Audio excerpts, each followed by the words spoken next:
compel them to return our money. Okay. Yes. Benjamin, you were fourth year Yes. before you started this journey of going to Finland. Yes. Did you defy your course? Now you are working in a club. Are you a barman, or what are you doing? Personally, I differed when I was almost at the age of my studies in university. And I differed about 2 semesters later. I found that this program is... I was really in Finland, by the way, in terms of mentally, because those leaders were telling us, you relax, things are going to work. But they bought our patience with a lot of lies. And now I'm working in a club as a supervisor.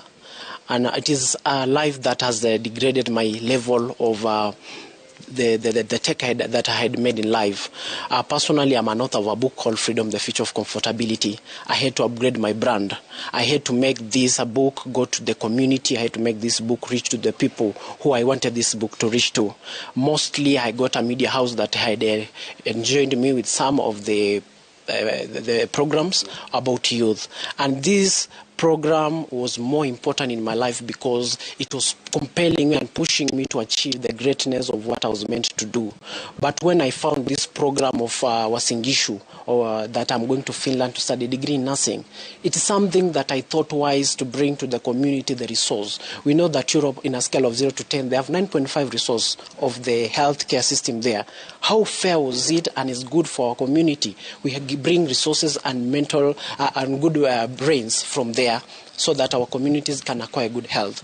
And as I can tell you now, Wanyama, what the lives that we are living now is just surrounding the level of sustenance. You can imagine the salary from a club cannot even have maybe a good thing to the tables of my parents. Yeah. For now, the ability that they were seeing me, that I can channel something to them, they are not seeing that. Yeah. Actually, they are experiencing stresses, pressures, because they sold their assets. They have sold their assets. Especially, we sold our land for my sake. We asked the community, and I want to thank our community from Chemalal, because they came together as a group and saw a boy who had an ability, and they thought wise that let's send this guy to Finland to bring goodness from there. But so unfortunate that the aseng'eyo government has killed the dreams of many communities.